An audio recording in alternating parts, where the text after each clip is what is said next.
guys, ang ituturo ko sa inyo is paano mag-schedule post dito kay Facebook. Yes, pwede ka mag-post ng picture or video kung kailan mo gusto at lagyan mo to ng time at date kung kailan. So, punta tayo dito sa Facebook natin and then mamili ka kung ano yung i-upload mo.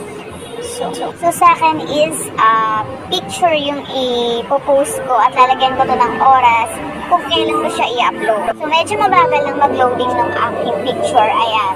So mag-upload tayo ng picture with time. So i-schedule natin yan. Hindi ko siya agad ipopost. Lagyan ko siya ng oras kung kailan ko siya ipopost. So lagyan lang natin yan ng description sa taas. So, ikaw nang bahala. So, ito yung sa akin. So, dahil nga maulan ngayon at meron ako dito picture ng bulalon. Dahil yan ang ulam natin for today. So, yan. Lagyan natin ng description. Tapos, makita mo yung post sa taas. Ayan, makikita mo guys, dyan is scheduling post. So, ayan.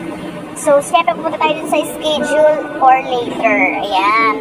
So, ngayon is September 18. So, lagay lang natin. And then, yung oras yung papalitan ko dito. So, upload ko siya ng 1 PM. Ayan. So, kapag okay na yan, okay nyo na lang yan dyan. Tapos, makikita nyo, back lang kayo guys. Nasa arrow sa taas. Ayan, makikita mo po. So, pag pinost mo yan, kung anong oras mo siya pinost, dun siya mag-appear. So, ganyan lang po mag-schedule post kay Facebook. Kaya kung ako sa inyo guys, i-try mo na to para naman masubukan mo yung schedule post at legit na legit guys. Kung anong oras mo siya pinost, dun lang siya mapopost. Yun lang. Thank you for watching!